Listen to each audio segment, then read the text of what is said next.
If you're a podcast host, listen up, this one's for you. My name is Allie Jackson. I'm the host of Finding Mr. Height, a dating and relationship podcast that I've been doing for 4 years now, sharing my positive and practical approach to dating that's built on my own life experience. And I wanted to share another experience that I've had, my secret behind monetizing my show. It's called Red Circle, and I was just telling my colleague about how much I love their platform. With Red Circle, not only am I getting a seamless hosting experience, but I also love the support I receive in ad sales. It's not just typical ad sales either. It's targeted opportunities based on my show and my life. And the platform is super simple. You just set your preferences and Red Circle matches you with sponsors that align with your show. You can vet every opportunity and their platform gives you great analytics. More recently too, my Red Circle team has brought me opportunities outside of my podcast on social media to really augment the podcast partnerships, bring them full circle. I just can't recommend them enough. If you want to give it a try, go to redcircle.com to get your free trial. That's redcircle.com for a free trial.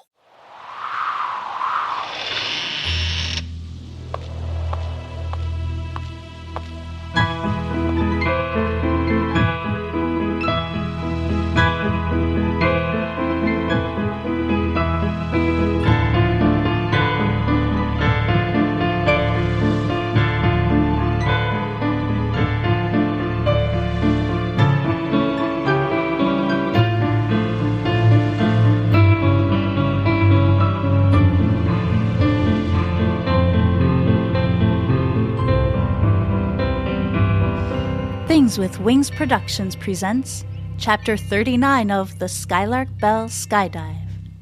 I'm your host, Melissa Oliveri.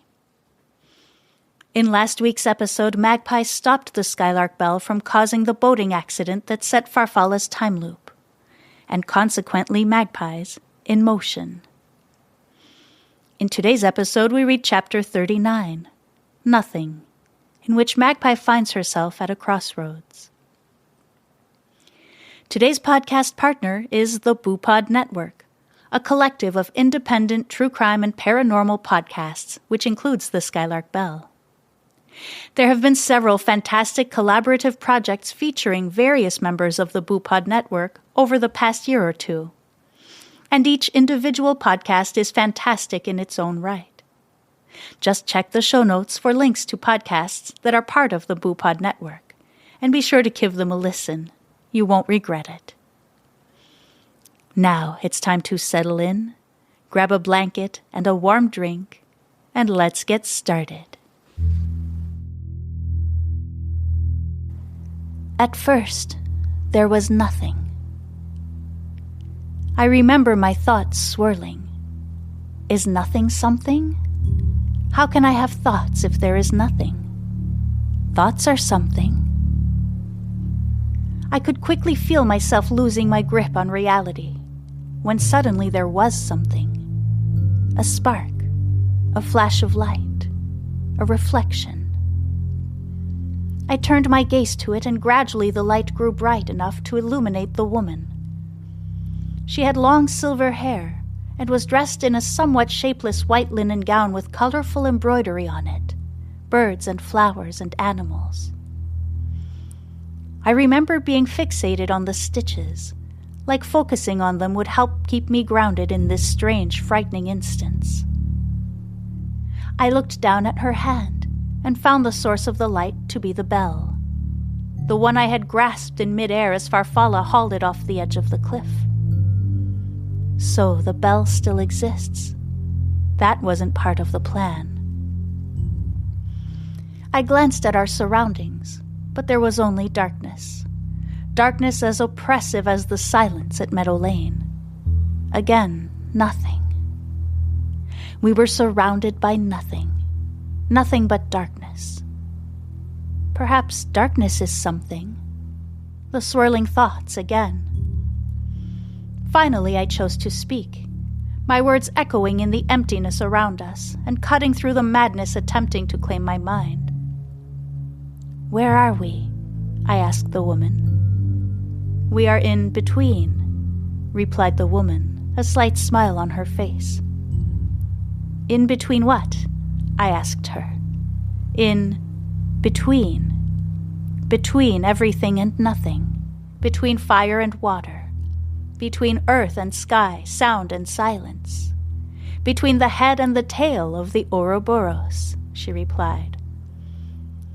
In every opposite, there is always a small sliver, a place called between. Most people never succeed in finding it, but you have, replies the woman. How do I go home? I asked her, not entirely sure I'd grasped the full concept of what she had just told me. At this, the woman laughed quietly. There is no home. There is no you or I in between. Come, take my hand, she added then, reaching her free hand out to me. Who are you? I asked her suspiciously. I am Kalia, the keeper of between. There are not many of us here. Farfalla joined us for a time, but things have changed now, she replied. I hesitantly grabbed her hand, and we were instantly transported to a clearing surrounded by a mass of thick forest. In the center of the clearing was a large oak tree, taller and more massive than any tree I'd ever seen before. This is Dara, the old woman said, laying her palm on the trunk of the tree. Dara has been here.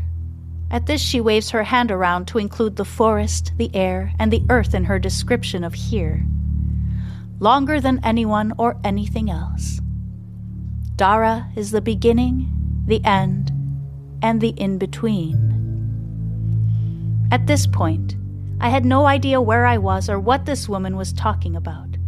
The entire experience felt dizzying, and I started to think perhaps I had simply fallen off the cliff and was in the process of having one last wild dream before dying.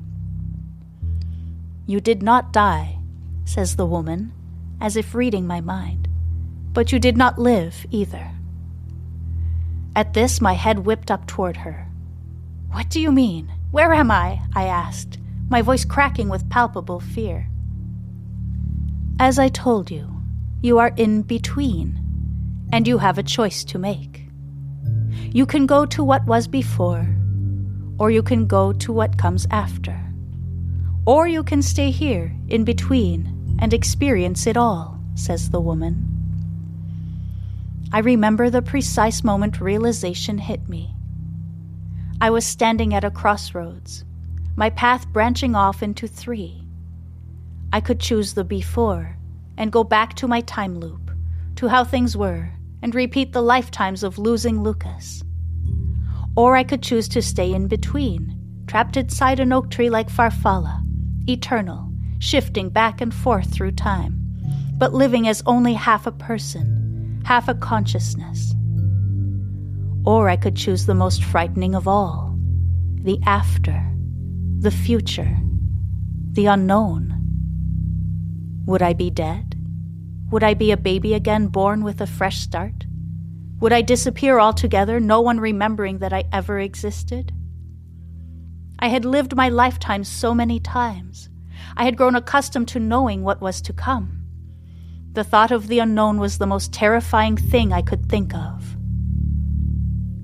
I want what comes after, I said. Very well, said Kalia, smiling.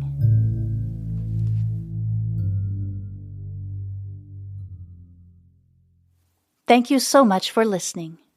Join me next week for the final chapter of the Skylark trilogy, an epilogue that will end all 3 books, Meadow Lane, Wingspan, and Skyedive. The Skylark Bell is brought to you by Phaeton Starling Publishing and features original music by Cannell. If you're enjoying this story, please consider leaving a rating or a review. They're both instrumental in getting the podcast more visibility, so others can find and enjoy the story. It's an easy, free way to support my work. But if you'd like to support me further, you can subscribe to Patreon or Ko-fi. There you'll get access to ad-free episodes and digital downloads of the music. I also post artwork, behind-the-scenes videos, recipes, and so much more. You can also find the Skylark Bell exclusive merch on my website, theskylarkbell.com. Just check the show notes for all necessary links. Once again, thank you for listening. I'm Melissa Oliveri, writer, host, and producer of the Skylark Bell podcast.